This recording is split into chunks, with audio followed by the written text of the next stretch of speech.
O tema geral do vídeo de hoje é linguística, mas o tema específico, ou seja, a playlist específica de hoje é fonética e fonologia. Eu estou usando este livro da Thaís Cristóforo Silva, Fonética e Fonologia do Português, que está me ajudando a construir esse livro, né? É um livro texto básico que está me ajudando a construir essa playlist sobre esse conhecimento, sobre esse assunto.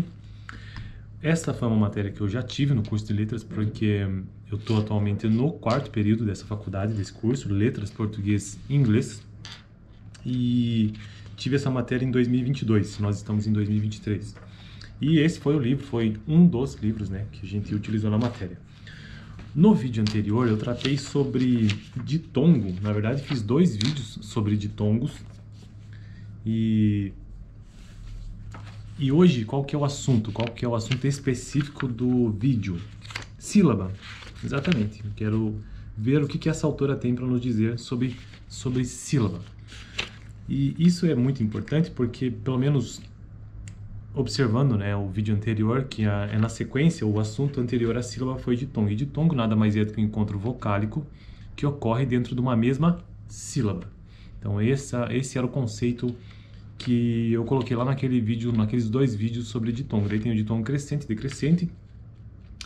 Então essa sequência de sequência de vogais ocorridas dentro de uma mesma sílaba é dita ou chamada de ditongo quando ocorre isso, né? Mas no vídeo de hoje tratarei então sobre sílaba e o que é que a autora tem para nos dizer sobre isso. Sílaba. Adotamos a noção de sílaba descrita em Abercrombie, 1967. Então é a noção de sílaba desse autor, né? Ou dessa autora, não sei, da década de 60. Tal teoria, proposta por Stetson, 1951, explica a sílaba em termos de mecanismo de corrente de ar pulmonar. Então a teoria que ela adota aqui é a explicação da sílaba como mecanismo de corrente de ar pulmonar. Mecanismo de corrente de ar pulmonar.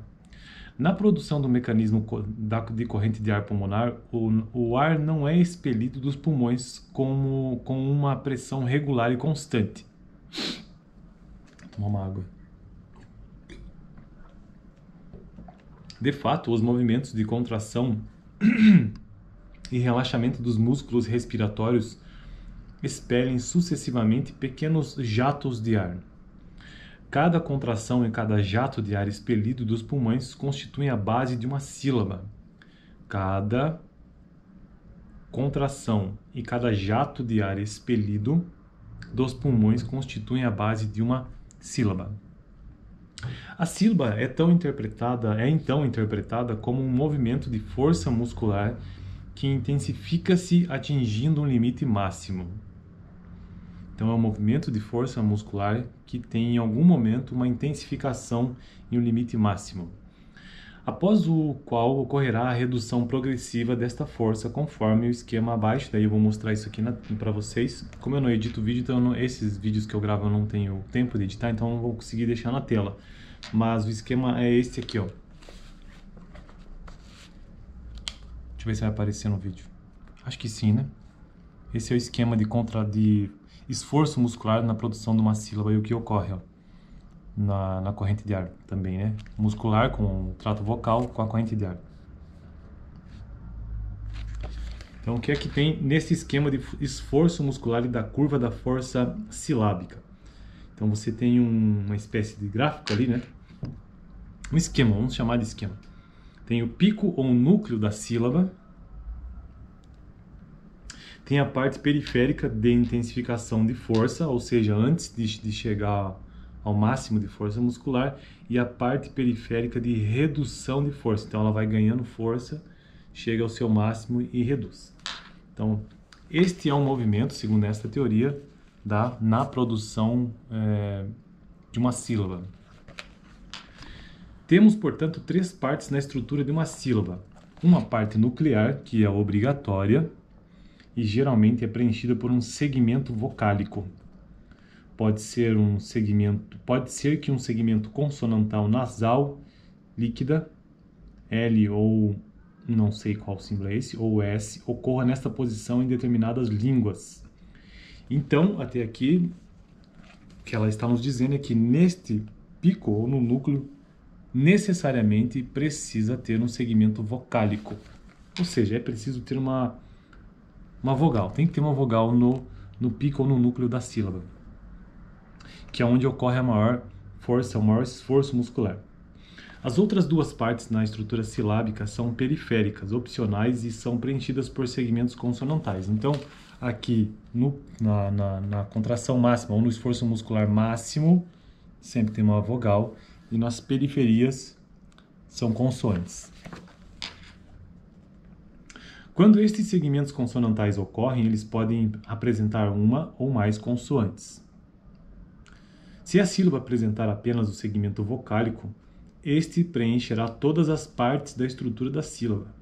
A sílaba inicial da palavra atrás, por exemplo, apresenta apenas o segmento vocálico.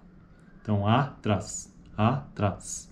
Veja que são duas sílabas nessa palavra. Atrás, atrás.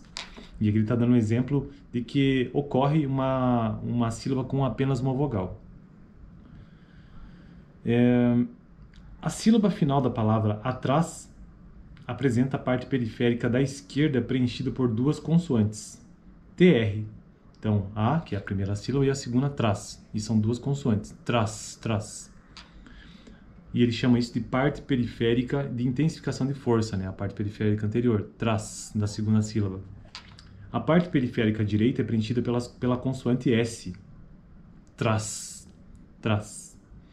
Então, veja que a vogal A, neste caso, nesta sílaba, representa o pico ou o núcleo, né, da sílaba. Então, ITR é a parte periférica de intensificação da força, enquanto que S é a parte periférica de redução da força. Trás, trás, trás, trás.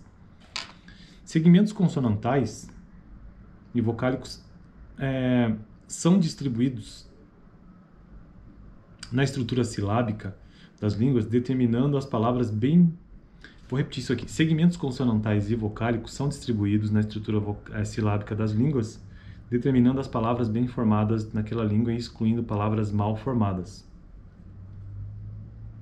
Na segunda parte desse livro, ao tratarmos da fonêmica, faremos um estudo detalhado da distribuição de segmentos consonantais e vocálicos na estrutura silábica do português. Isso vai ser tratado lá num outro assunto, porque isso aqui tem sido... Os últimos vídeos, na verdade, foram sobre... Desde o primeiro, né, dessa playlist de fonética e fonologia. Os primeiros vídeos, a primeira parte é só sobre fonética. Daí fonologia é um outro assunto, e lá é que se trata a questão da fonêmica. Vimos, então, que toda sílaba apresenta obrigatoriamente um pico ou um núcleo. O núcleo de uma sílaba ele pode ser acentuado ou não. Então, a acentuação ela varia. O acento é uma propriedade caracterizada pela tonicidade que será tratado no próximo assunto, na próxima sessão. Inclusive, esse será o tema do vídeo seguinte. Depois desse aqui da sílaba, eu tratarei sobre a tonicidade, o que é que isso significa. O fato é que no vídeo de hoje nós entendemos que uma sílaba ela é composta por três partes. Então, existe as partes... Na verdade, ela é composta por duas partes, as partes periféricas e o núcleo. Mas daí tem a parte periférica de intensificação da força do esforço muscular e tem a parte periférica de redução do esforço muscular.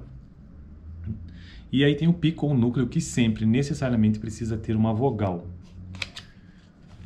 Como é o exemplo da palavra atrás, que são duas sílabas. A, veja bem, que só tem uma vogal.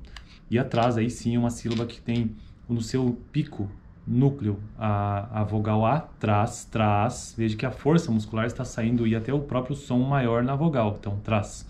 E esse TR é a parte periférica de intensificação da força no gráfico, enquanto que S é a parte periférica de redução. Bom, mas o vídeo de hoje então foi sobre isso, beleza? Para a gente entender o que é a sílaba, que nada mais é do que o mecanismo de corrente de ar pulmonar, e que representa, então, nessas fases, como eu já mencionei.